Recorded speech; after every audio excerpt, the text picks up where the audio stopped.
How are ya? Sorry. Great.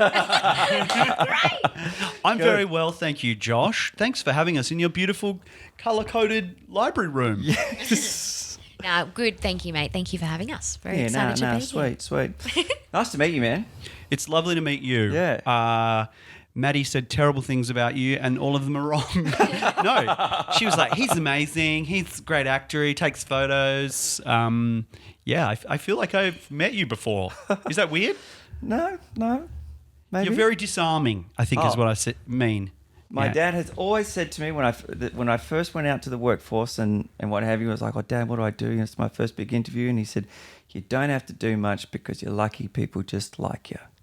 I completely agree. Right out there of the you gate. go. Just work that into the mix and you'll do fine. That's all. I find like a lot of people say that about Maddie. 100%. Well, And when I like go places without Maddie, they're like, "Oh, hi Jimmy, where's Maddie? Oh, she's not here. Oh, That's not true. You are great on your own, babes.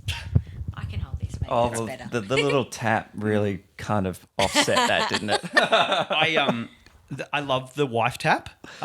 It's like for many situations, sometimes you've got to like decode it as well. Mm-hmm. I'll just be like, we'll be at a dinner party or a party. There's usually a table. It's a public setting. Yeah, there's usually a table so no one can see the tap, and I'll be saying something or someone will be saying something and I feel the tap and you just have to go, okay, freeze. What am I doing wrong? Is there someone weird walking past or is it something I'm saying? But you get used to decoding the tap. I think it's all in how firm the tap is as well. So if it's a firm one, it's like, shut up. Let's get that mic in close. A bit closer. And just let's do the trade. When you go in to speak, grab it. Oh, yes. Get it Love up it. there. Love and it. Then you're sort of getting over there like this. Let's have a practice. You can be relaxed about And that's my 2 cents. it. Yeah. Good job, Jimmy James. It's a pain in the ass, isn't it? One day I'll have a producer and I'll have the multiple mics, and I like the mounts that they have that come around and everyone can just sit here chill in front of a mic, but unfortunately That's fine. We're used to when sharing. it's a duo, Totally cool. We are used to sharing. This is great. It's like an ice cream. Delicious. and we first met on that dermatitis commercial audition. We certainly did. Yeah. That was a while ago, It's going to be 18 months. I was going to say, doing my best to... Clearly my skin wasn't rashy enough for getting that gig. I have a question. How do you prepare for a dermatitis You don't role? know. There's no way you can ever prep. I mean, Totally. unless you script it, but it wasn't even scripted, I don't think. No, I don't think so. It was just, come in and... Did you get it in the end? No. No. I very clearly our rarely skin book. was too good. I have for that. dermatitis. Oh, do you? Oh, Yeah. Damn it! They had the real deal, And I had it so bad when I was 17 that it was all down here, and it's a very rare kind of dermatitis that turns into like a wound. So it was dripping pus. Oh my No God. shit. It was on the insides of my legs, right? And I was a painful. virgin at the time, so it wasn't like I was just anything going like to that. say, doesn't nature have a wonderful way of when, like, you're 17, and I think that's Fucking like you over? physically when you're supposed to be producing the most sperm, like when you're around sort of 18, and nature just goes, yeah, fuck you, buddy. I'm going to put a big wound on your face, Dude. pimples. It was weird the voice. worst, Oh my and God, painful. I was inside for 2 weeks, and because it was like dripping. That's was intense. Fucking How do you disgusting. fix that? Like, is there... Well, it was interesting. I hid it for a while. Yeah. Because it started not on my junk, but on the outsides of my legs, right, but right there, really bad. And I hid it because I was a terrified teenager of anything like that. Yeah. And I think when it got to here, I had to say something. Yeah. And then I went to rushed to a dermatologist type thing, and she was like, he's on the brink of being hospitalised if this gets into his blood You're anymore type thing. kidding. Yeah. Like infection kind of zone. Oh my Yeah, gosh. and I didn't know this. And it was only Yeah. revealed to me that element of the story when I got it for the second time 3 years ago. Wow. But yeah, it was like a horse wash bath. It's Condy's crystals. Have you ever heard of Condy's crystals? No. It's this weird old remedy. There's the purple little crystals, and you put it into a bath. Yeah. And the water goes purple, and you just soak in douse it. yourself in that. Yeah. Condies. What? And it dries it up, does it? Fuck knows what it does. I'm assuming it takes the moisture out of it. Sure. Because it, like, yes. I imagine like Condi was some kind of like rural witch back in the day that people with dermatitis went to, or like any skin condition, and she just threw some crystals in a bath. What do they call it? Apothecary, is it? Yeah, apothecary. Yeah. That's a very like old school medieval Chemist. Yeah. Yeah. But you could go in for like a cough back then, and they could chop your arm off or give you some crystals. Yeah. Depending where the moon was, I suppose. So that cured it along with like an ointment, and then so when I first moved to Melbourne, maybe 6 months in, I got a part in a short film, and it came up on my face like 2 days before filming. Oh, because there's probably a bit of stress, like obviously kicks it in. I'm not really a stressy kind of guy these days. I actually did some research, and this kind of dermatitis can actually be caused by spider bites. Oh, shit. Yeah. And it was only 2 days before that I had found a spider in my bed. And There you go. Detective. like that kind of lines up for me because I've never really had a physical manifestation of stress. Certainly not in my later years. Like I'm way too chill for it. Like I just don't bother with stress. Envy you very much. Yeah, this is my physical manifestation. I feel for you, buddy, though, like, because when I was a teenager, I had the worst skin as well. Like, being a dodgy white kind of, like, Celtic genetics. Like, your skin just, when it gets hot, it goes weird. When it gets cold, it goes weird. Yeah. But I was, like, a teenager and loved a bit of Lynx Africa and was just lynxing myself up because girls want to, Well, the advert tells me that, they'll this is magnetize to me. Yeah. But I was allergic. I didn't realize, but I was allergic to like aerosol spray. Almost everyone is. Yeah, so I was bad. getting kind of like dermatitis. Like it was like almost like scaly kind of skin, like cracked under my arms and wherever. And I was lying. Like my girlfriend from school at the time was like, "What's that?" And I would lie and say like, "Oh, I was like climbing a rope and it burnt under my arms," because I was so embarrassed. Yeah, but I like in your story, we just as teenage boys are just in denial. We're like, if I just don't look at it, it'll go away. Clothing over the top of it, no one will know. Yeah, but I think, and it was also in like my elbow pits, and I was like a bit of a partier as a younger kid, and would then rock up to work like so hungover in this cafe, and because I had these like scaly marks right in my arm, my elbow pits, people were like, "Are you shooting up?" Yeah. Like one of my managers was like, "We're really worried about you." Are you a fucking junkie? Yeah. And I was like, "No, I'm not." Only on the weekends. Yeah. And the more you're like, "I'm not, please," Yeah. they're like, "Okay, it's fine. Look, we'll work out AA." But it was just Lynx Africa. Yes, and all just this Lynx. And I think I got some like perfume, and I wanted to smell nice, so it's just everywhere you put it. It was Gets worse. Yeah. the trials of being a teenage man. But let's be honest, Jimmy, because you're still very allergic to every product, so you still get the itchy skin. And you still like when I'm in the shower, come in and spread that horrible J-Lo shit. Don't give J-Lo. Don't Give give her. J-Lo shit as much as you want. Smells like I bought Maddy some beautiful Isamyaki perfume because it smells great. It's great. But the J-Lo, I think J-Lo was just like, can I capture the smell of burnt ants in a fragrance? It is not. Smells like burnt ants. Okay, we're having some, domestics here. Josh, apologies. All right. We'll move on from J-Lo because she sucks. Skin infections. Skin infections. I just want to I was saying to you before the podcast, I don't really prep much. So what's the journey? Are you strictly, tell me where did you start? How long have you been in it? What are you doing? Love it. Jimmy, do you want to? Sure. Yeah, I started as an improviser, actually. Right. I had ADHD, was like not doing incredibly good at school, and then I think a lot of actors go, and then drama came along. Yeah. And suddenly my focus was like, bang. But when this kind of theatre sports troupe came around, I think it was like year 8 or 9. You're in Melbourne. Back in Perth, sorry. I'm from Perth. Yeah. Perth boys. You went to Christchurch, was it? No, John 23rd. John 23rd. Yeah. That's Where right. did you go? A bunch, but finished up at Swanbourne High. Oh, Swanee. Our bus would go past there and we were like, oh, those kids look so badass. They are. They're a bunch of cunts. But like theatre sports came and suddenly the ability to be present and responsive to everything that was happening was like a power rather than a curse. Because usually it's like, listen to this old dude talking about politics. And I was like, get fucked. Yeah. But then suddenly being super present and picking up on everything, it made a good kind of way of capturing it. You know, in like the new the latest Sherlock Holmes movie with Robert Downey Jr., how he's just like limp, that. Suddenly it was like that ability to be like bang. And then, I started to do inter-school stuff. And then this amazing mentor, this guy called Sam Longley, who's Luke Longley from the Chicago Bulls' brother, and a bit of a royal kind of acting royalty in Perth. Wait, Luke Longley's brother, not his younger brother who also played?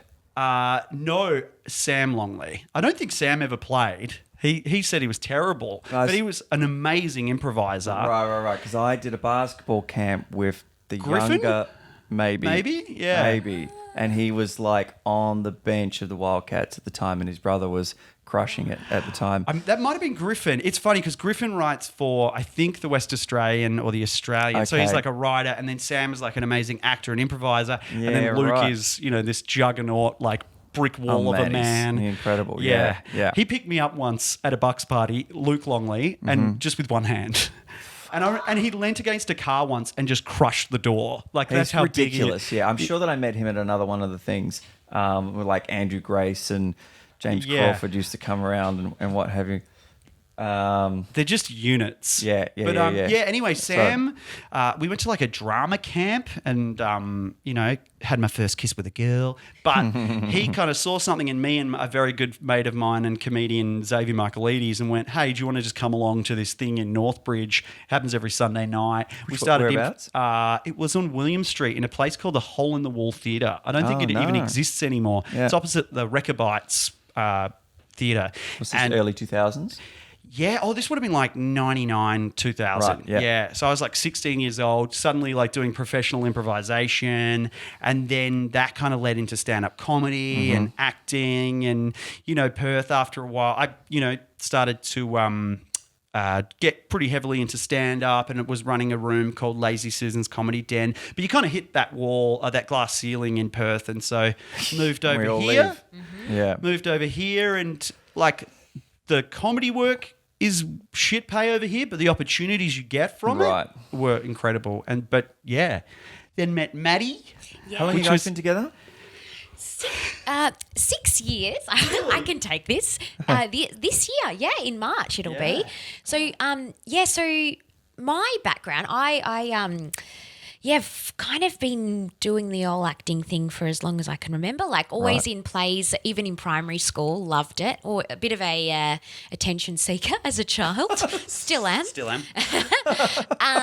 Loved it. Was a dancer for many, many years. And loved tap, jazz, ballet, the whole shebang, and was dancing quite heavily throughout my kind of early sort of, high school kind of years. I was also just going to interrupt. She's got some great videos of her as a very small child, just being the biggest, like pushing kids out of the way and being like, look at me. Yeah, terrible. I still see that sometimes. Hopefully I'm not as bad as that anymore. But got into, at start of high school, started doing musical theatre. And applying for auditioning rather for like amateur theatre groups and plays, and through that avenue realised that I actually like the acting part more than the dancing part, so my family, my mum's a musician, but my dad is just a massive lover of film, so I've always grown up just obsessed with cinema. He's a bit of a walking IMDb, my dad. You can ask him who won Best Actor in 1950 and he'll tell you all the Oscar winners, like just amazing. Wow. He's so good that I stole him off Maddy, and we do like a podcast about movies. Oh, right. But it's more about our relationship and then what we think about the movie. Oh, but okay, cool. He's like the best father-in-law. Sorry, my real dad, but you got some work to do. So no, I think my love of film has always come from Dad, and so we've, going to the movies together was always a thing we did. And my sister's in film as well now. She's a producer and art director and all sorts of stuff. But wow, so it's totally just laid across the board. Oh, 100%. Which is Absolutely awesome. obsessed. But yeah, but none of them being in the industry as such didn't really know how it all worked. So when I was about 13, I was like, Mum, I want to be an actor. And she's like, well, go for it. I don't know what to do. And I kind of went off and found myself an agent when I was about, 14, 15. And it was very Maddy, very like, I've got this. I'm doing it. That's so like beautiful about your parents is they're so supportive. Like they're just the most. I'm so lucky to have met Maddy, but her family because they get behind you. They get behind me too. Yeah. They come to my shows. Yeah. And like, oh man, it's like, I hate to literally steal the mic off you, but my parents were that classic of like, oh, you want to be an actor? Well, that's a nice hobby, isn't it? But like, my dad wanted me to become a real estate agent, and in hindsight, probably should have. But yeah, sorry. Anyway. Yeah, no, completely agree. And they were very supportive of that. So yeah, got myself an agent and kind of did a bunch of sort of ads and a few shorts What's your throughout. first ad? My first ad, a Maya gift card ad. I think I was in year 8. I was a schoolgirl. So just like, I think a schoolgirl, like just walking out of a school building, nothing. I didn't even have a line, but that was my probably first paid little twice thing. as much as what they pay now. Oh, totally. And the brilliant. Like just a sidestep. What was your first ad? My first ad was, I want to say it was Dennis Holmes, maybe about 2 years ago. Just fucking my head walking through a floor plan. I so it was love like that. a studio type situation. You never even see anything other than that.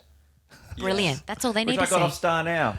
Perfect. Yeah. And ads it was great fun. And like going back to the money thing too, like, being 14 and working at Subway, it was nice to get a little proper paycheck. Yeah, and the great thing about that ad is they actually rolled it over for like 3 years. So I got the same money every Christmas. It was amazing. But yeah, I just got the bug. I just love being on set. I loved knowing all the elements of the whole production. Like I loved, seeing what the camera guys did and the lighting. Like just the whole thing coming together was so interesting to me.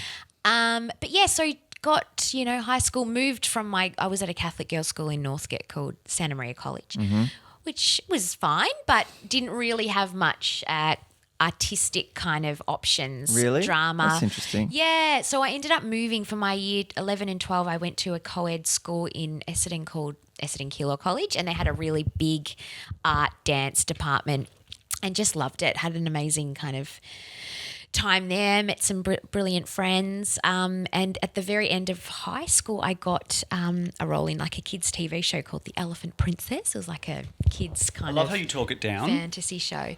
Oh, just this kids TV show. Because she loved it. It was so good. But that's right up your alley. I imagine this disposition has been you for some time. Yeah, very much. We both are just massive children, really. And that's how we met as well, was working for the Starlight Foundation, the Starlight Children's Foundation. It's a basically an in-hospital program that's, I'm doing my like corporate spiel now. They exist in every major children's hospital, and it's basically, we have rooms in every major hospital, and it's like sort of an oasis for kids to forget they're in the hospital for a little while. That's awesome. But it's got this really cool mythology as well, is that there's Captain Starlights, and they're from the planet Starlight, and they fly down every day in a rocket ship that they land on top of the hospital, and they've got these rooms, and they also do like ward visits. So it uses all of our improv and acting performance skills. But yeah, then that's where we met. And that's exactly it. So I started working there 6-7 years ago, I would say, and Jimmy, you've been there for about 10 years now. I have, yes. But it's that perfect job for an actor where everyone that is a Captain Starlight is an entertainer of some description, comedian, writer, singer, dancer, whatever it may be. And the foundation are really supportive of all our external careers. So if you ever need to take time off, like for gigs and stuff, they're super understanding. So it's the perfect job for an actor. So you could just duck off for an audition, on a day, and it's not a big deal. Whereas, as we all know and kind of come to realize, it's so hard to find a job that's going to be supportive of that over the years. But That's the real hard one, hey? That's, I mean, just on a side note, there was, do you know Marnie Hill? Marnie Hill, and I've heard the name for sure. She's an actor's coach, like a career coach. Okay, right. She used to work for Ignite, which is the agency that I used to be with. Mm-hmm. And she's just started a Facebook page called Help, I'm an Actor, I think it's called. Oh, I love that. That's amazing. One of the topics she put up the other day was that last year or something that a number of casting directors around Australia wrote to agencies saying that there had been too many rescheduling and that they were going to crack down on it. And her question was, how do you feel about this? Yeah. And I'd had first-hand experience of the crackdown where I got demoted from Ignite to Storm because I rescheduled 8 auditions in a row. They're only TVCs, but I know that that's an agency's bread and butter. Yeah. What, you just wanted to like change your audition time? Yeah. Jesus. Wow. Yeah. And I went to all of them. But I had to reschedule them because it was like the busiest time in photography. Oh, of course. That I'd had at that time. It was spring. So the question was, how do you feel about it? And just because of what you were saying about how hard it is to get a job that allows you to get away to auditions and stuff like that, it's brutal. And I sort of said in a nutshell without, slamming my former agent, that I appreciate how hard it is, but at the same time, the gap between minimum wage and cost of living is the worst that it's ever been. Yeah. 100%. You cannot expect a 38, 35-year-old plus actor to not go to work that day when they've got mortgages and kids and 100%. fucking are just getting by. And you're going to crack the smell of possibly getting it. Yeah, Not even that you gave to them at 6 p.m. the night before and wanting them there at 9. Yeah. The next morning, like, get the fuck out of here. Like, what are you talking about? That's crazy. Wow. And I remember my agent at the time when she was like giving me shit about it. She's like, I remember there was a time when actors would just like, cut off their left arm to be at an audition. I said, it's not the fucking 70s anymore. Yeah. Like, No, it's not romantic to sleep on your friend's couch for a year while you're auditioning. No. It doesn't fucking fly. And like the cost of living now is so much it's crazy. And well. so I said, look, if you're under 28 and you're rescheduling because your current job, whatever, you don't want to jeopardize that, maybe you need to look at your priorities. Yeah. Right? But if you're sort of pushing into your 30s, you shouldn't, in my opinion, be getting that kind of pressure for a last-minute TVC. As far as I'm concerned, every TVC should be a self-tape straight out of the gate. 100%. 100%. Why do I need to come in? The director's not there. Yeah. Like, you're not going to call it. I think that's the way it's going. It's like going, amazing Yes. casting directors like Greg Apps are just all about it. Yeah. He's like, it's the way of the future. There's still some people kind of stuck in the dinosaur times, but yeah, I 100%. totally agree. But it's so like, I know you said before that we recorded, like, don't get all bitchy and moany, but No, that's all right. let's get into it. No, it is hilarious that, producers, directors, everyone else, if they want to bump it, it's absolutely fine. And also, I do a lot of voiceover stuff as well. So Right. it might just be like, oh, sorry, the scripts aren't ready today. So it's not happening today. Or they haven't gone final. Or they want to make some changes. It's only when you can't do it that suddenly it's this big deal. It's a big deal. But like... Yeah. Yeah, they're like, oh, you have to come on this day. And I'm like, okay, I'll move heaven and earth. And then they're like, oh, no, actually, we've moved it from Wednesday to Friday. And suddenly you're like, well, now I don't have anything. And then they wonder, why this kind of stereotype of the starving actor comes from. It's like, because we have no control. And then also, I'll get off my high horse in a second. We're also the last ones to know about anything, and then the last ones to get paid as well. Yeah. It's just and scene. And done. One thing I did say to them though is to sort of close out my rant on that was now I lost my train of thought. I was talking about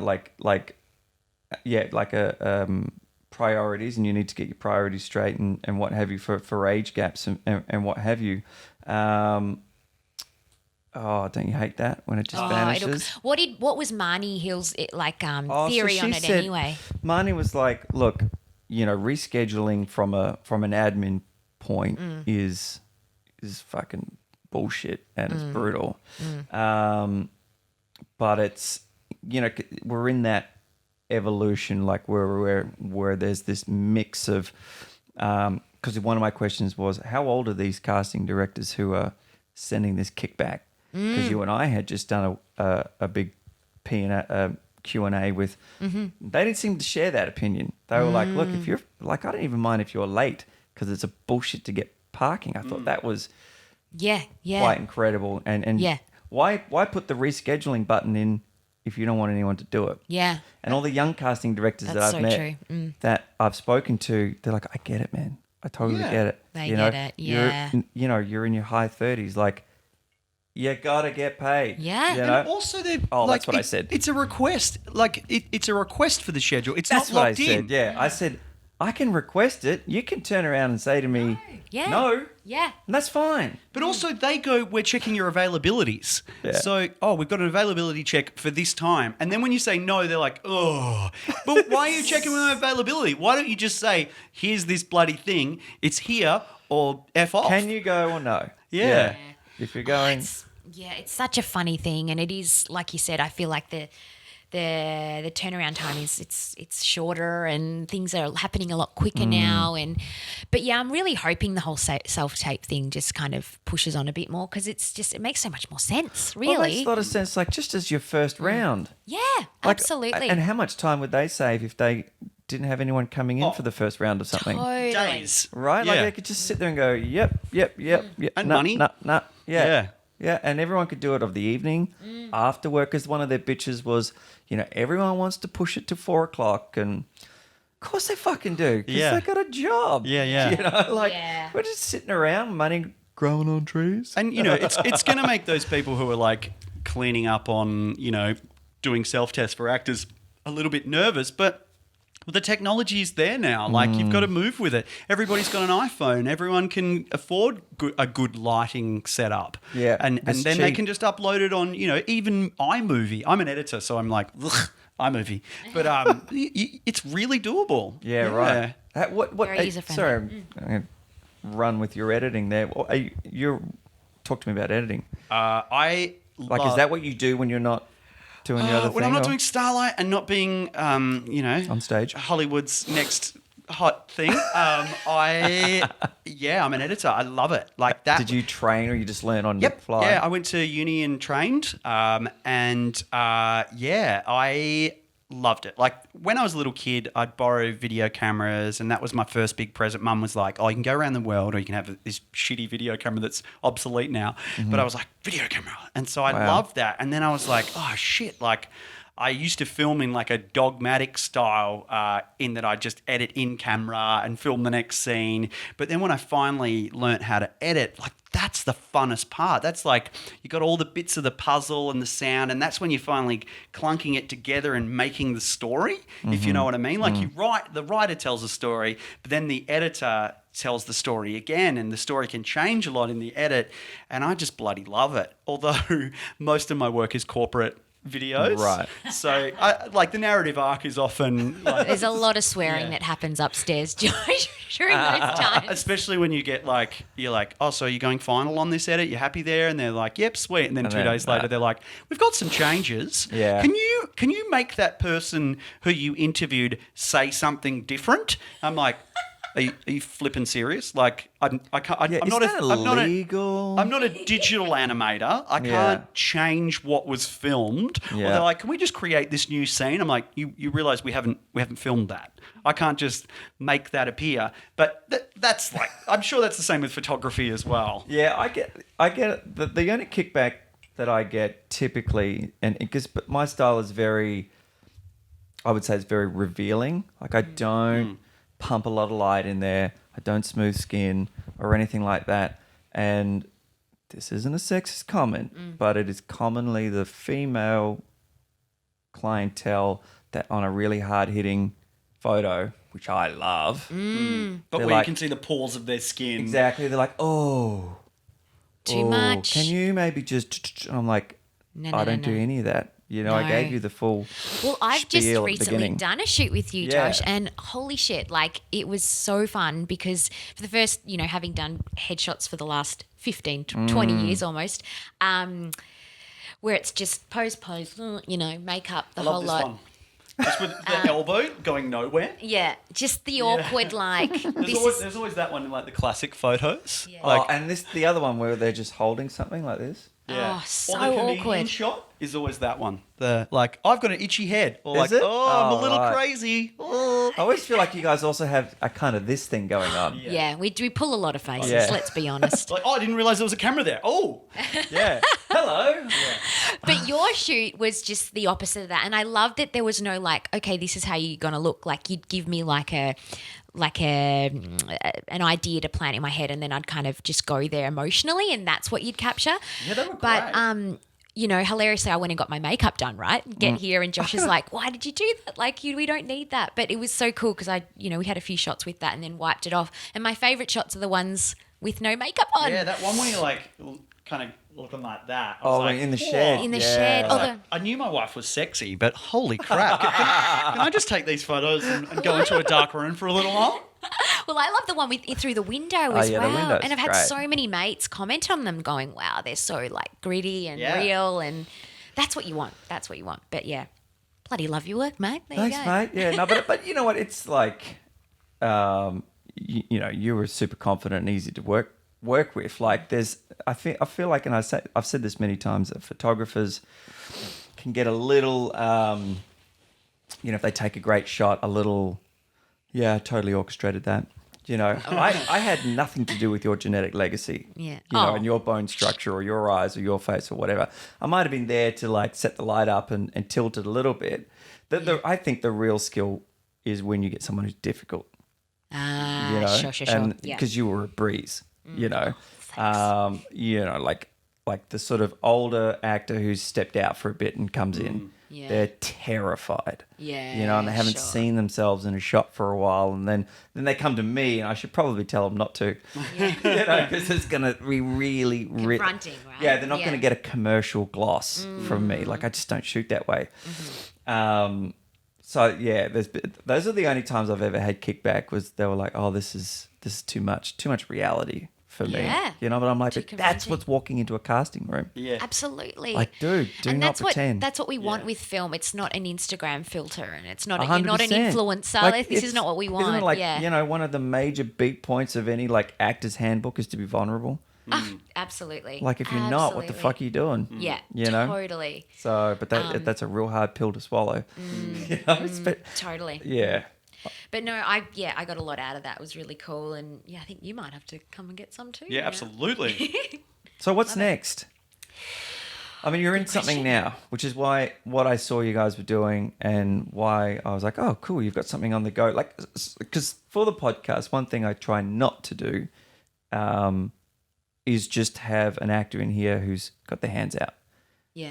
Like it is the 80s and you just have to sit and wait for the phone to ring. Yes. The sort of shtick of this podcast is actors who have had to learn how to edit because they've just learned how to film. Yeah. Because they're having to create their own content and they're learning how to write, and now they're doing the whole slew of things and being proactive because it's just, we don't live in that place where you can sit back. 100%. Yeah, that I think for me that comes from being a comedian and being an improviser. Is like, you are not going to get any work if you don't make your own shows. So you've got to write and produce a lot to begin with. You've got to produce your own shows for the comedy festival, and you've got to organise funding if you need it to get over to Melbourne when I was in Perth. And you guys have to get up on stage and work material constantly for nothing, right? yeah, Like, you've got to get up. Oh man, and like Melbourne is so bad. It's like saturated. I don't really do stand-up comedy anymore for that reason. Right. Like I love it, and we went and saw some the other night, and I was like, oh, I Got really that little buzz. yeah. But it's just so hard. Like, and everyone who does it, like, credit to them, because there's only a very small amount of roles for comedians out there, and it's like being in a band. Like, you're going out, waiting, you don't maybe get a slot until like 10 o'clock at night. It's always like that. The thing I found with you, since being with Jimmy and understanding the whole comedy world, because I'd kind of not really been exposed to that prior, apart from seeing a few comedy festival shows over the years, but it's such an isolating career as well, compared to even, say, an actor who you're on set with other people and you're working, you're collaborating, you're kind of connecting.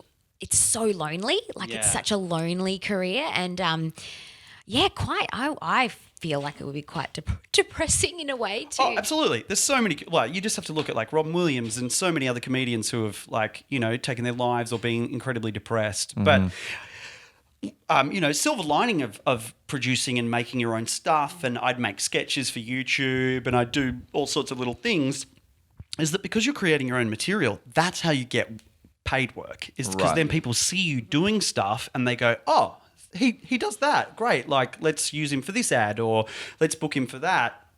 You've got to be doing that. I would say, like, any actor who is still old school, sitting there waiting for their agent to ring up, it's like, no way. You've got to be making stuff. Gone with those days. And you kind of see it now, like most, particularly with the ABC, most funding and new shows that are kind of getting picked up, like your Auntie Donna Boys or the catering show, those two girls, they amazingly talented actors, improvisers, comedians, but they've gone off and created their own content, a web series on YouTube, and built their own audience, audience, and then that itself has been picked up. So I feel like networks and producers are looking for the full package now. It's not just someone 100%. That can do one thing. It's someone that can write as well and has often an already established following. Yeah, well, that's why I started the podcast. And I've talked about him many, many times, but a guy called Howard Houston. Mm-hmm. Do you know who I'm talking about? Yeah, he's got a book called You're Gonna Need a Bigger Story. And he talks about building that audience. Right. And I was 2018, the end of 2018, started writing my first feature. And he was like, you can't, it doesn't matter how good the writing is these days, unless you're already connected somehow. If you want someone to take you on as a nobody, they're going to be looking at all of this other stuff. Yeah, absolutely. The talent is important, obviously, but the writing still needs to be great. Yeah, it's not going to hold its own, which is no. So I'm like, I did a lot of like hard shit, and it felt like it was just kind of going out into the ether. But then isn't it weird? Like you do some gigs and you go, oh, that sucked, but then you get this awesome gig later on, and you're like, what? How did you find me? Like I got this ad that went for like 3 years, and I'm like, they found me because they saw me in some comedy thing, but I was up against like Jim Owen and Koshy, and it was for like an eggs campaign, but they chose me because they were like, oh, he's like... also... Hello. But yeah, you just never know. I think like you've got to kind of always be really mindful and go, just because like I didn't get an audition, like, or I didn't get that thing, or I maybe did a project that I was like, oh, that went nowhere. You just never know where that's going to lead later on. Absolutely. And I think also like going back to the whole creating thing, like we do this, we act and we get on stage because we love it. Like we love the feeling we get when we do it. So why just sit around and wait for a paid opportunity? Like, I love doing it. So even... And you're not going to be ready if you're just sitting around waiting. No. 100%. Just when I first decided that I was going to finally do it after 20 years of procrastination or something like that, I watched the thing with Philip Seymour Hoffman, and it was like an award ceremony or whatever, and it was questions afterwards. I thought it was quite a unique question to be asked after an event like that, but they asked him, what is your number one like advice for actors coming up and what have you? And he said, act as often as you can. Yeah. No matter what it is, if just be doing it constantly. If it's for your friends, if it's, look at auditions as a chance to act, not as a chance to get a job. Absolutely. That sort of thing. Yeah. And, Bryan Cranston, the Same quote thing. that's been said a million times, that just opportunity to audition, just 2 minutes to show them what you love doing kind of thing. I'm giving you a gift. Yeah. To do what you want with it. And that, again, like, I think it was on Mark Maron's podcast. He was saying, again, like, he did this bit part in one of the X-Files episodes. Get out. The guy the guest director of that X-Files episode was the director of Breaking Bad. Oh, my God, I'm having a blank. Terry Gilliam? No, Terry Gilliam's from Monty Python. Oh, no, it's Gilligan, Monkeys. something like that. Oh, anyway, everyone can whatever that write in the comments. Yeah. But yeah, like, and he was kind of like, and then he did Malcolm in the Middle as a dad and got typecast and was like, shit, I can't get any roles. But then I think it's Vince Gilligan. Vince Gillian, maybe. Anyway, well, I'm sure we're... So we're talking about Mark Maron or Bryan Cranston? Bryan Cranston was, obviously he did that one episode and then he did this Malcolm in the Middle and got typecast. Oh, okay. But then all the way from before, that guest director on X-Files was like, we're doing this new show about this chemistry teacher who then becomes... I remember him from that. Yeah, and that's how we got it. So you just never know. You never know? fucking know. It's just... And that was kind of like, obviously Malcolm in the Middle was kind of his big break, but... He was in Saving so. Private Ryan. He was in Seinfeld. Like, he'd been doing a lot. Yeah, but still, he was like, shit, like, I can't get any work. Even then. Yeah. And then I disagree. I think that Breaking Bad was his thing that shot him out there. No, that's what I mean. Oh, sorry, yeah. Yeah. But no, that's crazy to think that. But like, everything you do is... Yeah, you just never know. But it's also the fun. I've got one of Jimmy and my very close mates, a lovely guy called Sammy Peterson. He's incredibly talented, comedian, but writer, producer, filmmaker. He's just constantly, like, he works full time, but he's constantly making stuff. He's got like 3 podcasts on the go.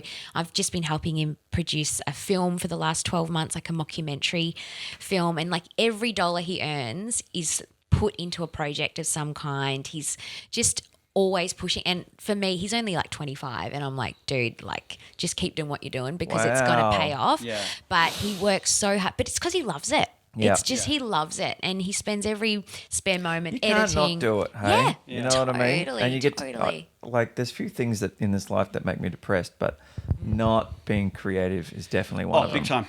Yeah. And I've certainly, experienced that kind of leaving Starlight a few years ago and kind of, getting into sort of like more of an admin kind of 9-to-5 job, which, look, again, lovely, pays the bills, going back to the money thing. Serves its purpose, yeah. But I realised there was something in me that was I was starving in a way, like the creative side of me was just like, the odd audition here and there just wasn't enough. So, I finished up my full-time role last year to just kind of, you know what? Let's just cool. be a bit happier. I'm so happy. Yeah, that's awesome. We're poorer. But you know what? Like at the end of the day, I've been able to just invest in all these courses and get to so many more other opportunities that are cropped up that I would never have been able to take had I been working full time, I suppose. Full time's fucked. It's fucked. I was saying to you guys before, I used to work in oil and gas. Yeah. And that pays great.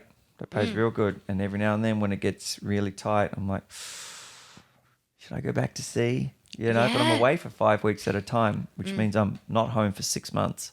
It's so full on. You couldn't create like a oil and gas theatre group on the rig somewhere? Web series. Just on the edge. What do you reckon the guys are like out there? That's Super something creative. I kept under my belt when I first was out there. Oh, I bet. And then, but interestingly, when I got a little older, because at first I decided to become a professional photographer while I was at sea.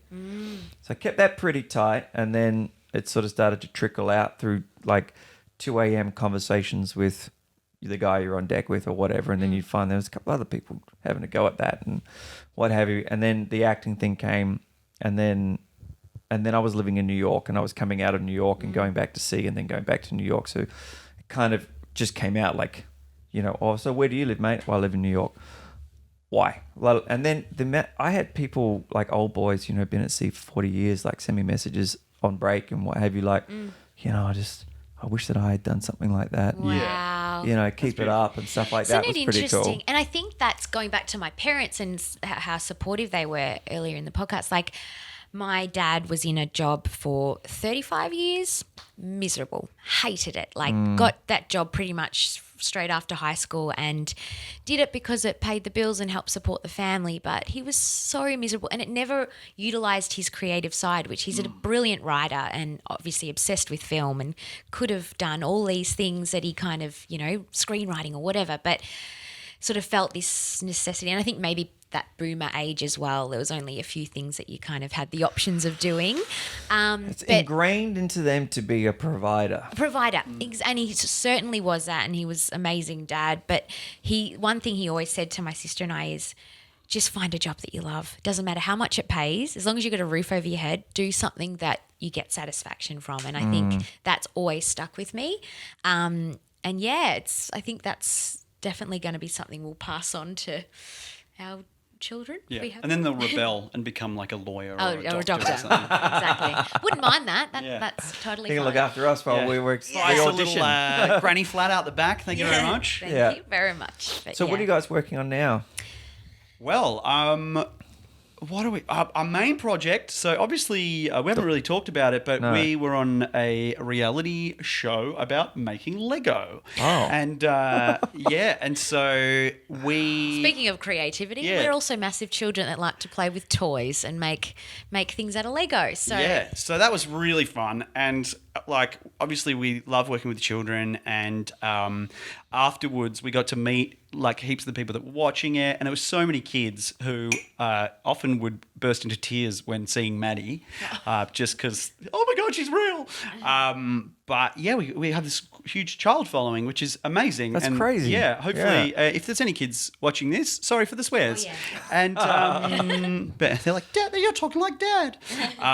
But yeah, so we've got this big child following, and I've done lots of children's theatre, and obviously you've done kids shows. So we are doing a kids comedy festival show starting 28th of March for the comedy festival called The Brick of Destiny.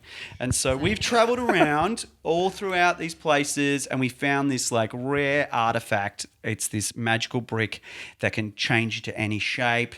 And the show is us, it's almost like a TED talk of us going, here's this amazing brick. However, very quickly into the show, the brick has gone missing.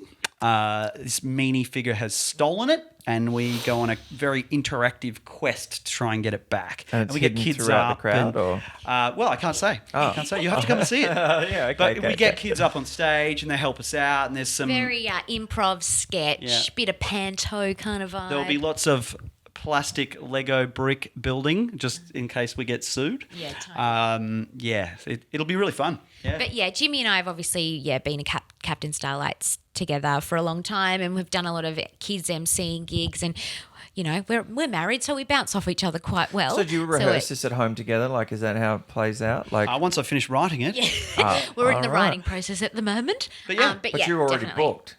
Yeah. Yeah. Yeah. So that's kind of how comedy, hilariously, and I've only just realised this because this is my first comedy festival show. Right. Very nervous. But Are you? look, I'm not nervous because I'm doing it with Jimmy. I think if it was a solo thing, I'd probably poop my pants. But I think knowing that we're doing it It'll be so together, fun. it'll be fun. Isn't it crazy though? Just that, like, you don't strike me as someone who deals with nerves, or not deals who has to, who they come up, because you're very confident and transparent. It seems. Yeah. Look, I do have a very good face for that. Poker face. Poker for it. face. And I'm the but same. I do. Yeah. But like I'm terrified inside, shaking. That's exactly me. And I'm like, I get off the audition or whatever, or class, and I'm like, oh my God, I fucking. So And much then they're adrenaline. like, oh man, you look so confident up there. I'm like, what? Like in your mind, your voice is shaking, Yes, and you've got this like 100%. weird twitch that comes in, and Yeah, I hate that twitch. oh, the twitch. I was like many years ago on a school bus trying to defend a girl's honour, and these boys, I think it was from Christchurch or maybe Scotch, were on there, and they were like, "Oh, you Scotch. fucking you dickheads!" And I was like trying to stand up, be like really tough, and I got the face twitch. I was like, and the guy was like, "What is wrong with your face?" I'm And fucking like, crazy. That's the twitch I get before I kill someone. Ah. But I like going back to what you say. I think a bit of terror is good fuel. It's just yeah. as Adrenaline. long as it isn't incapacitating. Yeah, absolutely. It just means that you care, I think. But this is an interesting conversation, because is that just something that we tell ourselves to deal with the fucking the horrible feeling of nerves? I fucking hate what? them. I absolutely hate them. Totally. And I think, a little bit of it can help fuel and be good, but then sometimes, like I had an audition yesterday and I was so nervous, and I think it screwed me. Like it really screwed me. I got really put off, and I just wasn't in it. And so I think it's very It's interesting that you say that. I think you could be correct. I think for me, it gives me a bit of fuel. It makes me just like kind of rise up, especially for stand-up or live comedy. You just have to have that ability to kind of get up there and project.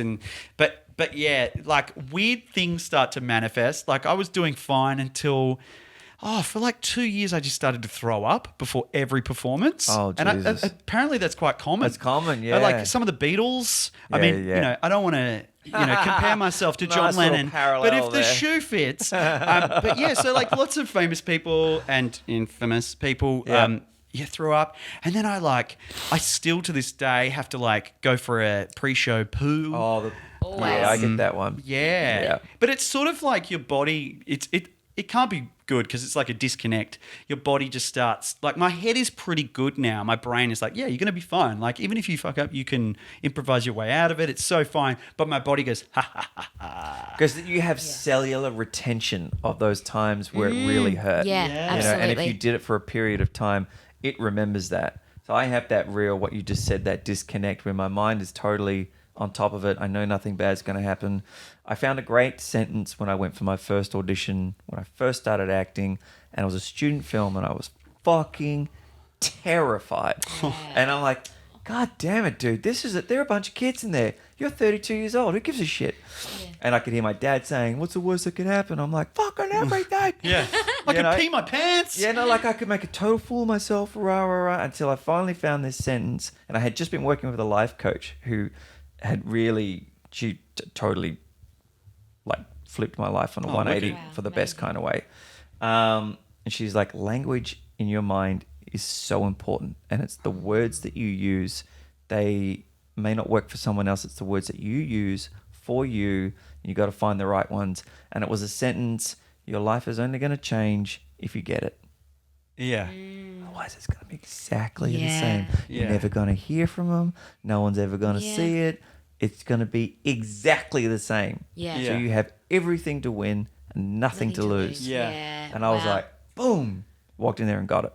Wow. And I was still nervous and everything. Of course. But the I don't find that the nerve thing gives me fuel. I find it is detrimental to me always. When I get a part, and then I can do almost anything. I reckon when I have the role. Yeah. And I'm out there and there's 20, 30 people standing around and I need you to cry. I need you to do this. All the shit that I would be terrified to do in an audition, I'm good to go. Yeah.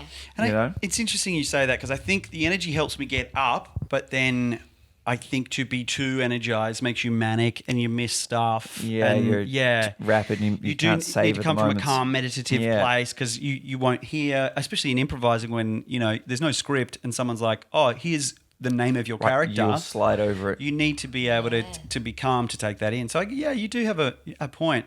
So have you found, Josh, there's been something in particular that helps with those nerves? Do you like meditate or do anything like that? I'm on my 5th day of meditation in a row for the first time in my life. I've been in and out of it for 2 years now. How good is it? It's great. It's great. But there's this huge transition, and the more and more I'm reading about it, like if I don't do meditation right, or it's kind of like a half-winded one, I actually will be in limbo for days and days where I'm feels like I'm slipping out of brainwave patterns, and my focus is gone and bad shit happens.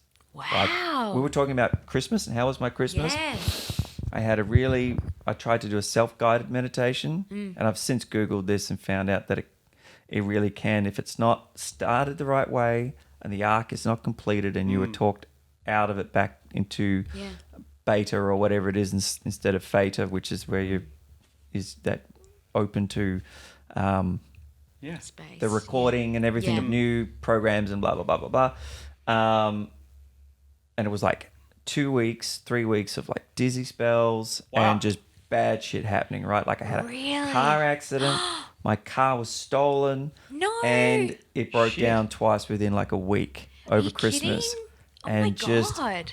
when there was like no money and the jobs had dried up, a baby on the way, then just, $2,000 worth of expenses come through and blah, blah, blah, blah, blah, blah, blah. And then I did all this research on meditation and what have you. And they're like, it can happen for some people where shit just gets bad if it's not done right. And, and if you're stepping in and out of it constantly. Sure. What sort of meditation were you doing? I subscribe to a guy called Dr. Joe Dispenza, which I highly, highly recommend. I know him. But I was just kind of finding bits and bobs And I have that Gaia app. Do you know the one I'm talking about? Yeah, I know it. It's got all these educational stuff on there, but a bunch of meditations. Yeah. And I think I was just trying different ones all the time. Yep. And now I'm just sticking to the one. Yeah, I just do I do mindfulness meditation three times a day, right? But just for 5 minutes at a time. Okay, and it's all you're doing is just being in the present moment. Yeah, but the cool idea is that it's the only. There's no way of doing it wrong. You just go begin again. Right. So you're breathing in and out and all that sort of stuff, but you're just, anytime a thought happens, you're aware of it and you just begin again. There's no like, oh, you've effed it up. You just, it is the process of just trying to be present. And sometimes that is it's like washing your brain. But they sort of talk about how it's sort of, your mind is like a waterfall. So all these thoughts are going on and it's just stepping behind the waterfall and just allowing all that to happen, but just being present. And I do it for 5 minutes, 3 times a day when I wake up, at lunch break, before bed. Yeah, okay. And that works for me. I think, the kind that I do, like the Joe Dispenza kind, is like time collapsing, where you are creating your future self. Oh, okay, wow. Yeah, and cool. connecting to him or her. So in my meditation, I have future me appears behind me.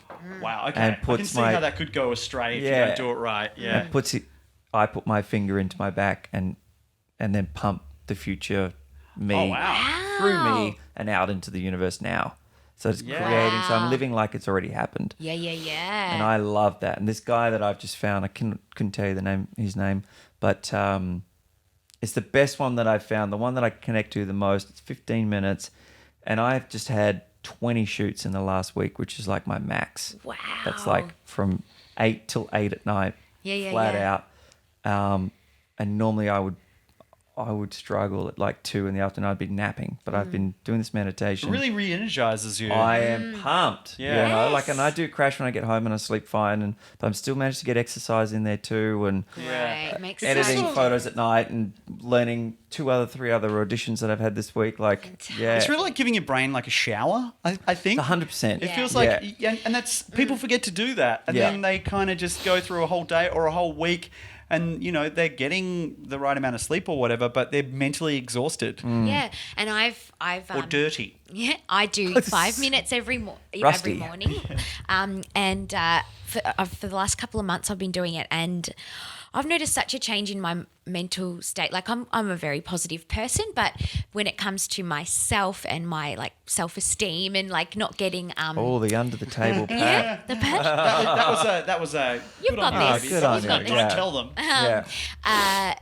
That's where I struggle. So like, you know, working really hard on an audition and just investing everything and then kind of thinking you've done a good job and then not hearing anything, like then just beating myself up for weeks about it, is where I struggle. And I just got to a point last year where I was like, I need to change this mindset. It's just too much.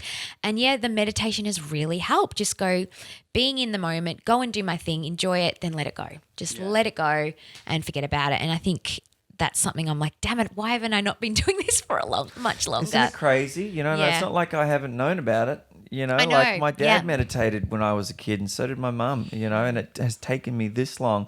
My buddy says it best. He goes, it's the hardest, easy thing to do. Yeah, I think a lot of people think it's going to be more complicated than it is. And they're like, oh, well, I'm not at the right stage to be organised enough to do that. It's like, mate, just do it. Just fucking do it. Yeah. Howard Stern was talking about of Jerry Seinfeld. They're both big transcendental meditation fellas. Yeah, Jerry Seinfeld's been doing it for like 30, 40 years or something, right? Yeah, a long time. It seems like it's working for him. Yeah, same for Howard. Hugh Jackman's a big fan.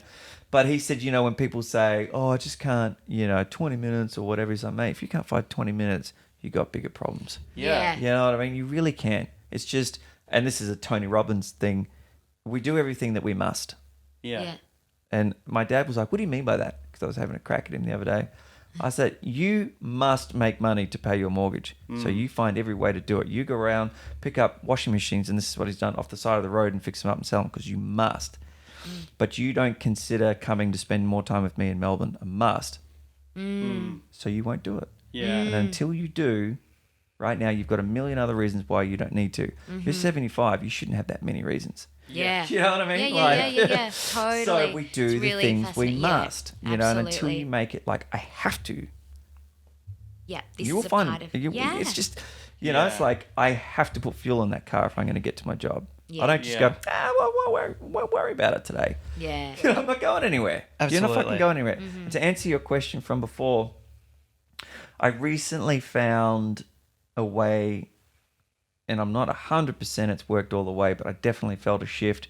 I was super nervous about something. I think it was my first film audition, professional film audition here in Melbourne. That was last year for Halifax. Oh, fantastic. Yeah, amazing. I think they're doing it. I'm sure it's not a show. I'm sure it was There was like a telemovie, I think. Yeah. like a... But the way that TV is now, it's more budget than most movies. Yeah, exactly. Amazing. And I was really, really nervous because it was not, it was more for me to get in the room. It was a TV presenter and I looked like this. Like I was never going to get it. Do you know what I mean? But Who I was casting it? It was Nathan Lloyd. Yeah, beautiful. Yeah. And so the nerves start to come up and it's in my gut. And I was like, oh, now I'm just going to say, great, bring it on. I love the nerves. Yeah. How are you? You know, like, cool, let's do it. And they just stopped. As soon as I welcomed them in and didn't fight them, Wow. You're just like, this is happening. Well, it's interesting you say that. I think it's going... I've been listening to this amazing... it's called Commune. It's basically Russell Brand's presenting this 12-step program. Yep. And it's incredible. And one of them is it's just letting go of the ego and the control. Like you don't have control over your universe. And it's really egotistical to think that you do. And I think he likens it to like... Don't get angry in a traffic jam that you can't control. But we're constantly like, why is this? Why can't I get to this place? Why is all this stuff happening? I need to do this. It's like, oh, why are you being so hard on yourself? Don't get angry at yourself. You can't control it. Yeah. And it is that kind of like, oh, I'm just going to let go of things going right. In inverted commas, and just kind of go, I can only do what I can do. And that's so freeing. And that's why suddenly the nerves go away. I implemented this thing maybe about 18 months ago where if I ever caught myself doing this in traffic, that I would laugh at myself afterwards. I like that. Because I'm on the road all day. Yeah. And I see some fucking banana shit. Oh, especially in Melbourne. I could lose it if and it just... Because it is really hard, and Joe Rogan said it once, the reason why people get so pissed in traffic above all other problems is because we're in this heightened state of awareness because we're driving. And there's danger involved, I suppose. It's life-threatening. Yeah. You know, when people do... I mean... You get so insulted by someone cutting you, because you could die, I guess. Yeah. Or probably not, but... Well, yeah, I mean, Erica had this fucking prick cut her off in... traffic intentionally because she pulled out because she was being pressured by the people behind her and it was pouring rain and then he kept in front of her every time she went to go past and was slamming on the brakes and like a pregnant woman in the car behind us, like this late 50-year-old dude in a ute, just an asshole losing his mind, and it really rattled her, as it does, and traffic does it to us. It's fucking crazy. It's probably me Absolutely. in the car. But it became a real problem. There was a few times when I actually almost, thank God, got physical with people. Like I've almost had a few fights with people because it's so heightened. But I've done exactly the same thing now. I have to actually laugh, and if someone does something, rather than be like, F you, buddy, I just wave and smile. Yeah. Jimmy now does instead of the old, he puts a thumbs up out. That if someone's done something annoying, he just goes, thank you. But there's times it's like the Jekyll and Hyde. I think sometimes you are just stepping back and this beast comes out and goes, oh, you've insulted me. I've got to what's the word? I guess live up to my family name. I've got to protect my integrity, and I've got to go show people that I'm the master of my world. And how fucking dare you? And there was a point, it wasn't that long ago, where it didn't happen, but I went, why the hell did I do that? Like, I could have got a criminal record, or I could have lost my working with children, just because someone cut in front of me. Yeah, when it doesn't matter, and it's going to happen tomorrow, and it's going to happen the next day, and the day after that, it's going to happen every fucking day. Yeah. It's good to be mindful. Like, now when I feel that feeling of like, ooh, I should do this right now, I in any situation, I go, oh, is that necessarily a good instinct to have? Like Yeah. to go and tell that person what they've done wrong. Is that necessarily going to help their life, or am I doing that just for my ego? And chances are they're either not going to listen, or the other thing that is they could be having a real fucking bad day. Well, that's exactly right. You just real never bad know. Day, sleep deprived. They just lost their job. They're on the way to hospital. Someone's dying.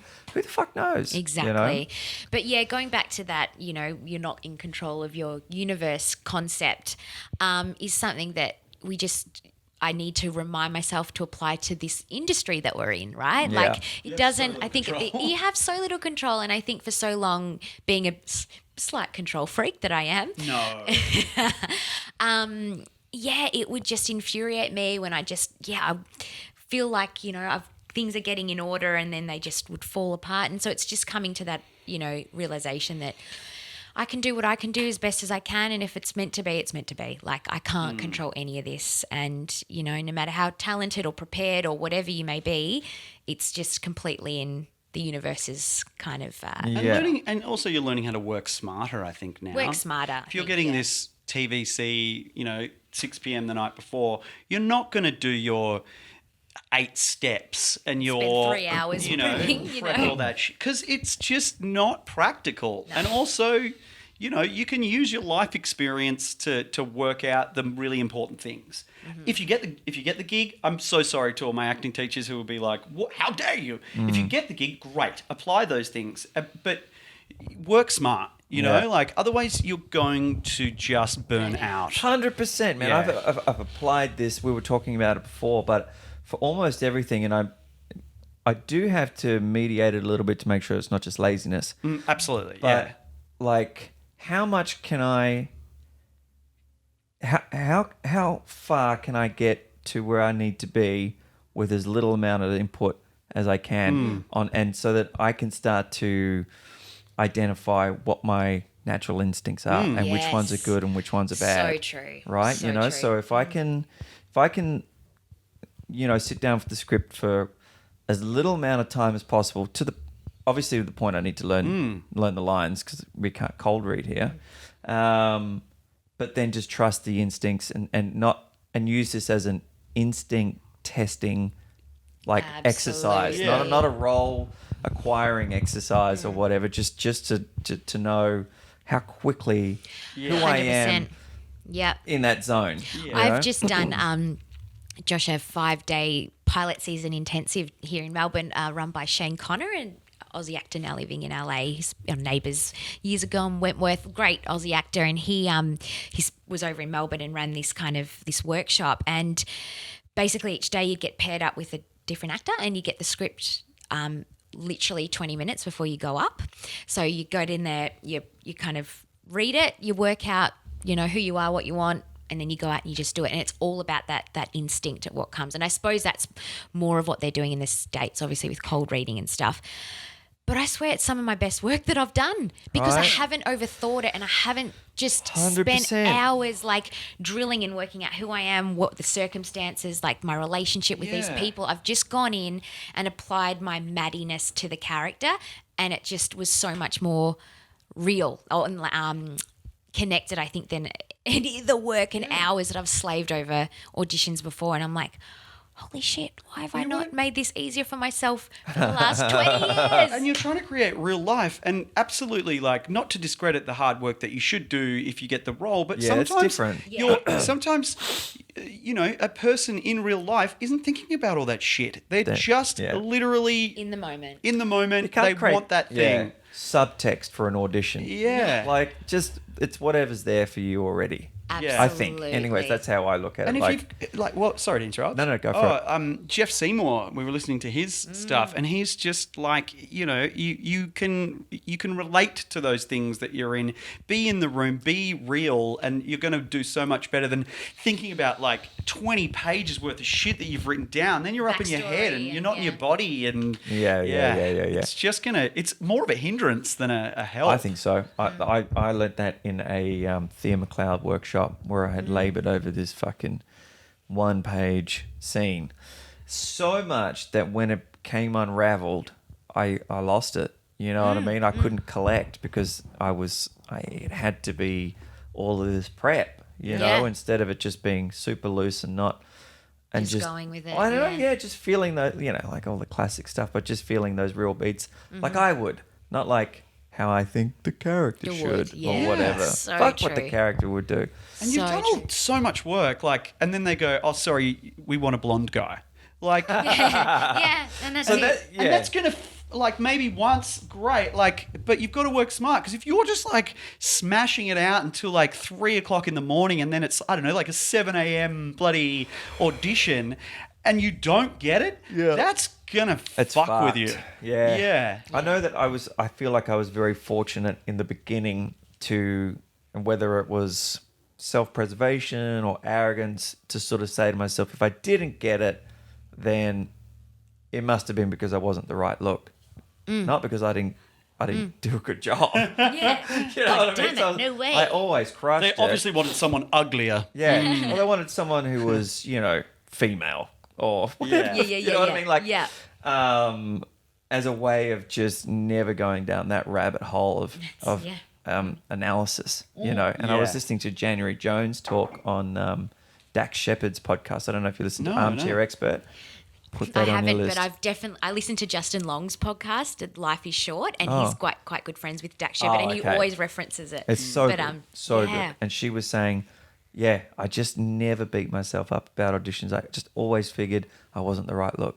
Yeah, and I love that was idea. That. But I guess like you have to footnote it and say, I think we've already said this, but like obviously work hard, but work smart. I think. Yeah. Be economical with your moves. And that's definitely not like laziness is not the way. You do have to work hard. 100%. Just in case anyone's going, oh, sweet, these guys said don't work and just walk up. No. Yeah. Fuck them anyways. Yeah. No, that's been my big life lesson for the last sort of 12, 18 months is, utilising my time more. And I think, things will kind of work out if they're meant to be. And 100% right.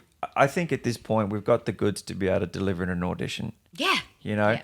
And if you're trying to fuck yourself up with all these planned moves, you're going to fuck yourself up. And half the time they're like, so like, for example, I learnt a script last week for an ad and then we went in and I'm like, I just want to go in and improv. Like, because I feel like this script, they've purposely undercooked it and they want to see what they do on the floor. And she went, don't worry about the script. We're just going to improv it. Yeah. And like, imagine if I had gone, okay, what's my beats? Like, do I pause here? Then you're fucked. Where have I been? It's a massive curveball. Yeah.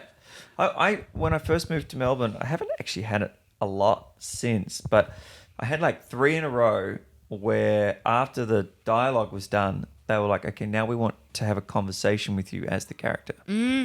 Which I loved, gives you that chance to be improv. But if I hadn't have done my work too and understood what the story was about and a little before where was I, where am I headed, I would have fucking... Yeah, totally. You would have been lost. No way. I think there's really important things. You do need to know who you are to a degree. You do need to know what the, previous circumstances are and where you go. You have a little bit of an idea. Yeah. Yeah, but... Yeah, all that kind of like, who's my uncle? And, what's the secret where was of I this born? Story? That's important, but Yeah. For the early stages anyway. Not So necessary. I feel like I just backtracked on everything I said. No, it's just, look, this is what someone reached out the other day on like a group forum and said, I'm at this stage where I'm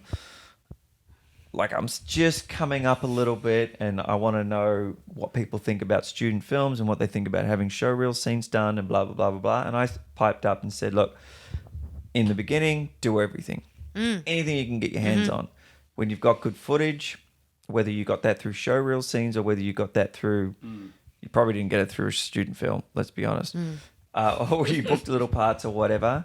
Then use that and then be economical with your moves and be as effective as you can. So this is what I'm doing now with student films, and which is what we talked about before. Absolutely. Just do the ones that are handed to you. Yeah.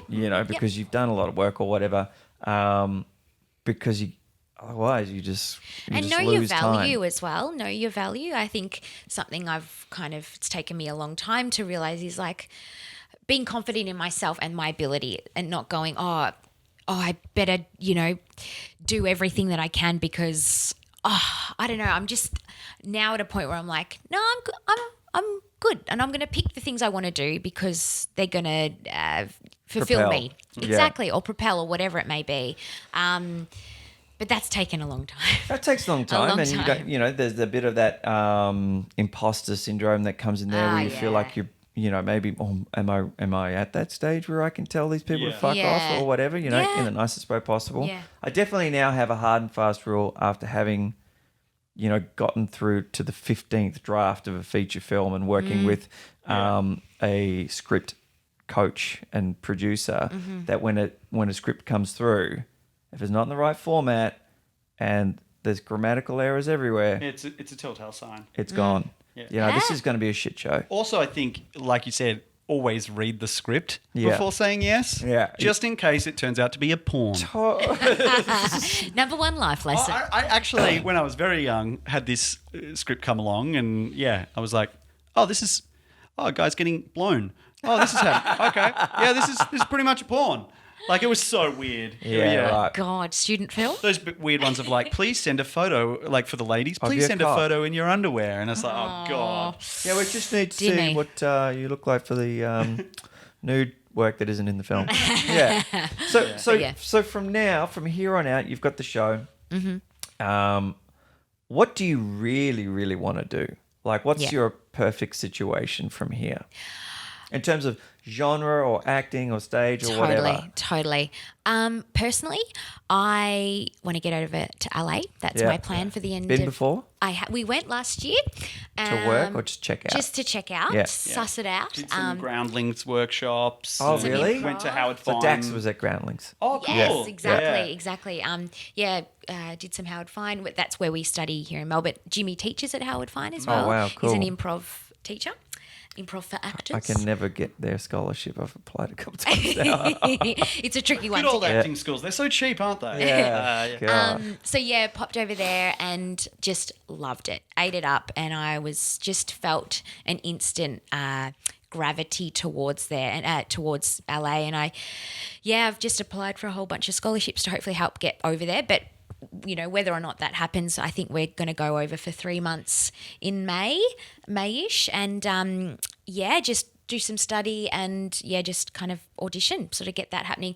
My ideal kind of career move now, and as we discussed before, I've done a lot of kids television, a lot of light entertainment, comedy. I love gritty stuff. The stuff I watch personally is really hard hitting of. I watch very dark stuff, and you were able to dial into it like that too. Yeah. From being so bright, and then which I was impressed with. There's something a bit scary about that character who can go from like happy to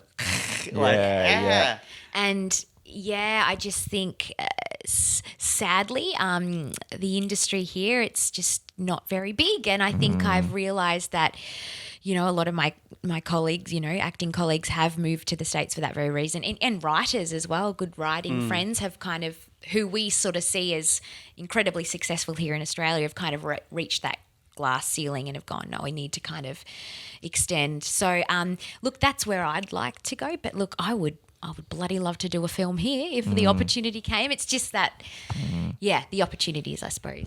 Yeah, likewise. I'll take what I can get. But I look at people like, Robin Williams, Steve Carell, Eric Bana, who all had those sort of comedy beginnings.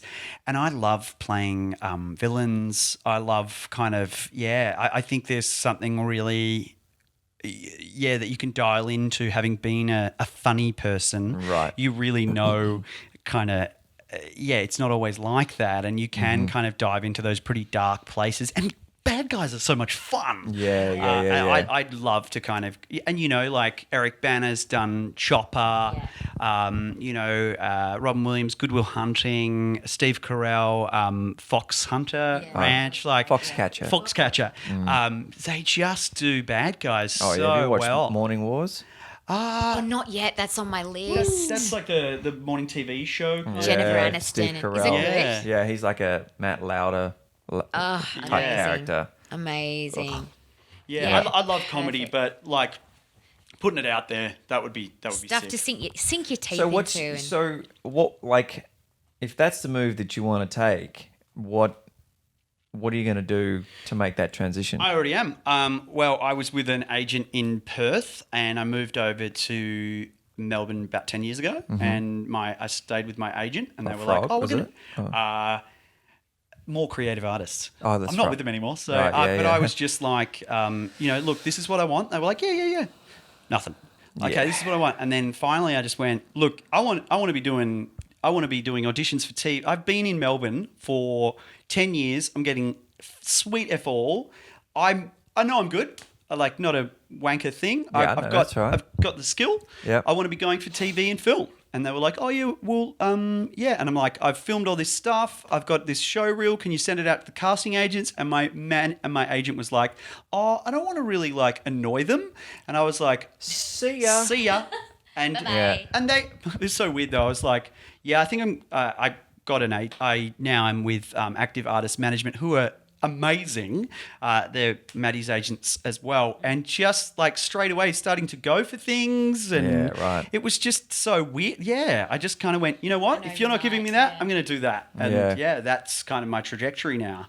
And I think you have to be really vocal. Unfortunately, agents and casting directors are not psychics, and they don't know. And that, like we were saying before the podcast, they're busy, and they can't spend time imagining what you might be capable of. You have to go, hey, hand it to them. Just because I'm a comedian doesn't mean I just want to do TV commercials and comedy guest spots. I want this, and I will... do little improvised videos and send them out. And that's what Greg Apps has actually taught me, is that you have to make it easy for them to make that decision. Yeah. They can't be like, oh, I'm just going to stop and wonder what Jimmy's capable of, because I've got so much time looking at these thousands of thumbnails. I'm just going to look at this one particular guy and be like, well, he's just got a headshot, but I'm just going to imagine him with all these different wigs or whatever, and Hence the character headshots as well, though. Giving an agent or casting agent, casting director in all these roles and what you can do, rather than just the, pretty face shots. Yeah. I have a similar issue going on with my agent at the moment, where I 18 months ago played Ned Kelly in a feature film. Yes. Oh my God, we can't wait to see it. Yeah. So exciting. And it's playing at two cinemas throughout February. Oh, wicked. Next month, right? Thornbury Theatre. Yeah, Thornbury, and a place in Geelong. It's got 14 sessions in Geelong and 2 sessions here in Thornbury. First show sold out in 2 hours. Incredible. I've sent this to my agent. No. 4 times now. Oh, Crickets. Man. Really? Nothing. Haven't commented on the footage. I've asked them to get casting directors to come along to the screening. Yeah. Nothing. Not a response, not nothing. Frustrating. Damn. That's not good for me, man. Yeah. You're playing Ned Kelly. It's fucking Ned Kelly, right? It is. There's a journalist from The Age coming along. She's already mentioned us in a comparative article with the recent the Kelly history of the Kelly Gang. Yeah. Yeah. And when I signed on with my agent, I told them I'd done this, told them that my other agent did what they're doing now, and they bagged out that agent. Oh, that's bullshit. We'd never do that. You're doing it right now. Yeah. Wow. Yeah. The footage is, I'm not being a dick. It's really, really good. It's bloody good. Yes. Asshole. Don't you find that funny how we in Australia have to really kind of be like, oh, sorry for saying that I'm good. I know. And this, I think... Paul Poppy. Oh, Toppy, totally. Poppy shit. This is going back to even our brief stint in LA last year, and one of my reasons to go back, that's what I loved about that place is I know a lot of people, Americans can be very full on and confident. Yeah, no, they do. That was amazing. Yeah. It's so good. Everyone is so confident and so excited by everyone else's creativity. What are you doing? What are you working on? Everyone... there's no such thing as tall poppy over there. No, not at all. And at first it's kind of like, it's whoa. intimidating. Because you're like, whoa, settle down, buddy. Yeah, but then totally. you're like, oh, they actually mean it. They're not being superficial. Yeah. And I love we did this Groundlings Workshop, and at the very end, all these people were like, "Hey, I love that scene you did. Would you mind if we connected?" And so like you swap each other's Instagrams and emails. Some of the biggest opportunities I ever had as a photographer were in New York, where it was like, "You're new, you're Australian. Let's see it. Let's go." Whereas here it's like, "You're new, you're Australian. Fuck off. Get in line, dickhead." Yeah. Wait 20 years. Yeah. Totally. And if you say you're good, I will cut you down. You will never work again. And I think that's the thing it's just been ingrained in me from forever, because that's what this society we've grown up in is, don't push yourself too much. You don't want to seem cocky.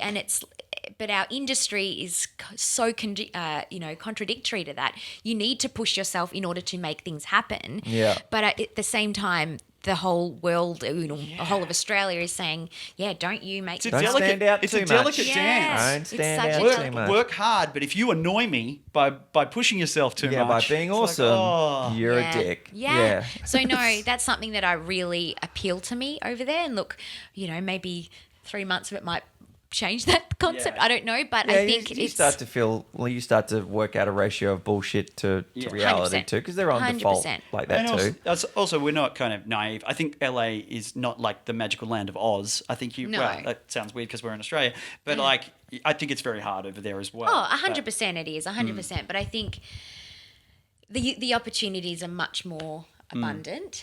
And I think there's just something in the air over there. I don't know. It sounds maybe I sound stupid, but it's just happening. Everyone's making something happen. Yeah, and it's contagious. I think contagious. People are driven, and you go, oh crap, yeah, I'm gonna get on to that. Yeah, and like I think going back to comedy, I've kind of unfortunately I've made the mistake of really resting on laurels. I got a lot of success quite early and thought, I'm good at this. I'm just going to be good. I'm not going to work that hard. And then I've seen guys who weren't getting big laughs to begin with, but they just work so hard, and now they're writing for like talk shows in America and just killing it. It's you really have to. It's a slog. Yeah, you have to slog hard. You got to hustle, man, constantly, and you cannot fade away into the background. Or just rest on talent. It's not going to. No. Oh God, no, absolutely not. Or natural, talent. Because there's certainly a lot of people out there that have worked hard. Like hilariously at the concert we went for Fatboy Slim last night, I bumped into a gorgeous producer friend of mine that worked on The Elephant Princess. She produced the show that I did 10 years ago. Gorgeous lady, Joanna Werner, and we were having chats and just talking about the show that I was in. Hilariously, Margot Robbie and Liam Hemsworth were in this show as well. Oh, wow. But, we're all 17. And so, she was saying, she's saying how amazing it is that they're just kicking so much butt over there. And she said, we were all so green when we started. And to see how hard, particularly Margot in particular, has worked to get to where she is, like this overnight success that everyone talks about over there. It's such shit. She worked her ass off for 10, 15 years. Like every dollar she earned on Neighbours was invested into accent training to get herself over to LA for pilot season, and she slogged it hard and got this big break, but it certainly didn't come overnight. No, there's always a big backstory. There's very few. It's only really like the only people in the world who can sort of make it overnight are child stars. Yeah. Because they haven't been around long enough for it to have been a long slog. You know what I mean? Yeah, totally. I mean, it's interesting. I was listening to Leonardo DiCaprio talking a thing the other day, talking about how many failed auditions and what have you. And I was like, I reckon there might have only been a 1 year period. Yeah. Family Ties or something, or Growing Pains? Growing Pains, that's it. But he was auditioning for commercials and all that kind of stuff. But, he probably did more auditions in a year in LA than most of us would do out here in a 10-year span or whatever. Yeah, totally. Yeah. I mean, I can't imagine. I think the last audition he probably had was, Jesus, maybe Romeo and Juliet. I don't know if he even auditioned for that. So funny. I was listening to Joaquin Phoenix has been winning all the Golden Globe, and he won the SAG award. Yeah. Did you hear his speech? Basically going, everyone as was a talking kid, about Leo. Bloody Leo, because he'd be up against him for all the same stuff growing up, and just to see them on that, and Christian Bale as well at that same kind of child star thing. But it's it's certainly it's a lifelong career, right? And I think has to be totally. And I think, you know, unlike sportsmen and all of that, where well, you you've get got to this a short peak, window. I honestly think you just get better with age. It's like a fine wine. Like the more experience you have, like you're just applying that to the work. And you've just got I'm to finding that keep anyway. at it. Endurance, I suppose. Endurance. The only thing, not to throw a shitty caveat at the end there, but the only thing about acting, and probably if you want to be a pop star would apply, is you age out of a lot of things. Even though you can still act I get it. forever, you know, like I came to the party at 33, 34. And I always said to myself, it's going to take me 10 years probably just in learning the skills and getting over my shit and whatever before I'm full-time, I reckon, you know, if I'm being really reasonable. By that point, I'm going to miss out on all of those major roles that if I had have kept doing it from when I was 6, if I was going to get very successful, I might have been eligible for. You know, like let's just say I started acting at 6, I get did that. the school, I could have auditioned for Superman at 25 or something like that. Do you know what I mean? Like on the high end of things. Yeah. But you know what? And this is where I kind of, my positivity clicks in. So just quickly, so like a writer or a photographer or a composer or whatever never ages out. Yeah, so I'm with you. You can be that creative forever, and it can take as long as it want, and you can still do whatever you want. But as an actor, you lose that. And I'm hoping just with the times that we're in that there's more kind of diverse roles that are kind of being made available for people that are older and women and all of that kind of stuff that, you know, you're seeing, you know, and this is kind of in... That's a slippery slope of a conversation, that diversity part. slippery slope. It says 3 white people. Yeah, who now can't get any roles because... But, you know, like someone like Jackie Weaver, right, who, did obviously work in Australia quite a lot, but her big break was at, 50 plus, in Animal Kingdom. Animal Kingdom. And then right. kind of Silver Linings. cracking into the American kind of industry there. But yeah, it's funny. I've definitely played with that concept in my mind too, Josh, of like, wasted time. Especially for women. Yeah. 100%. Like, honestly, and something I haven't really brushed on, but I did take a big chunk of time off from acting from just after Elephant Princess for about 5 years. And Right. I had quite a severe eating disorder throughout my teens and early 20s. And I got quite sick and I couldn't work. Mm-hmm. And that was a awful time in my life, awful time, and took me a lot of time to kind of get through that. But that time off that I had taken, I had to leave my agent. I had to just spend the time to get better. Yeah. I was out of the scene again, so it was almost like starting fresh. But at that point of coming back into the game at like 26, 27, I had sort of seen a lot of my colleagues, like your Margot Robbies and your Indiana Evans and all these kind of actresses that I was kind of working with, skyrocket and be at that place that I was hoping to be. And I kicked myself oh man, I've wasted this time. Clearly it was an illness and I got sick and I wasn't able to work. But I kind of go, you know what? Yeah, I'm a bit older and I'm 30 and maybe those kind of mid-20s roles that I potentially could have got aren't there anymore, but I've got a shit ton of life experience. I'm way more confident in myself now. And, if it's meant to be, it's meant to be. But I think, you've just got to sort of see that time as learning all of the things that you need to know to get to be where you are right now. Yeah, I think. I do the thing of, excuse me, I do a big circle whenever those dark days come in. Yeah. It's if you were gonna, you would have. Absolutely. And you didn't because you weren't ready. You and weren't now ready, you are. 100%. And that's just the fucking deal. Imagine if you had kept acting, like when you were so You'd be fucked. ill. I would be fucked. Yeah. And thank God for my amazingly switched on parents who just pulled me out of it. They're like, this is not helping you. Yeah. This industry is not helping you and you need to just focus on getting better.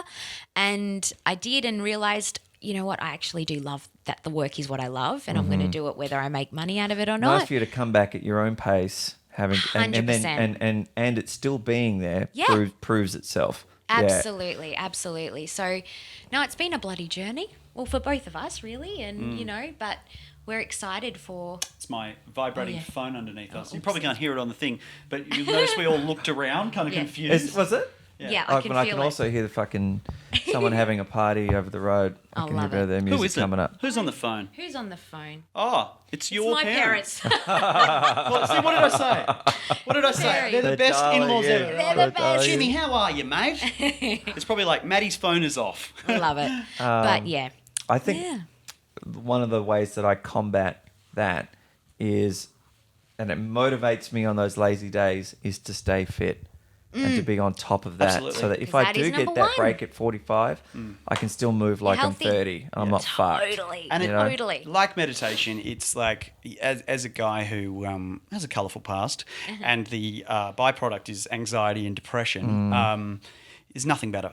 Nothing better to There's clear your nothing. mind and get like real perspective is doing exercise and looking after yourself. Big If time. you're unhealthy and doing lines of coke, because actors can afford that sort of thing. In Australia at £350. We've heard. But like if you treat your body shit, your brain is, and then all the voices start going, oh, you're not good for this role, can't do or this, yeah. look at how handsome everyone else in the room is, or you're a bloody imposter. So absolutely, totally agree. Yeah, or the other side. No, you've got it. It's in the bag. Go and party. Yeah. Go and Yeah. party. Yeah. And then Rock up to work high. You don't got it. And you get fined and sacked and all Yeah. the rest of it. Absolutely. But yeah, there you go. Thank you so much for having us. I know. Right, I think that would just naturally wrapped itself just then. Yeah, Perfect. Yeah, I love that. Awesome. That was really interesting. Thanks you for so coming much. down. Thank you for having Absolute pleasure. Do we have to pay you for this therapy? us. I know, right? Especially in that chair, right? I'm I've just got the whole This is like setup. marriage counselling. Thanks, Love it. guys. Thank I you so appreciate much. it. Mwah.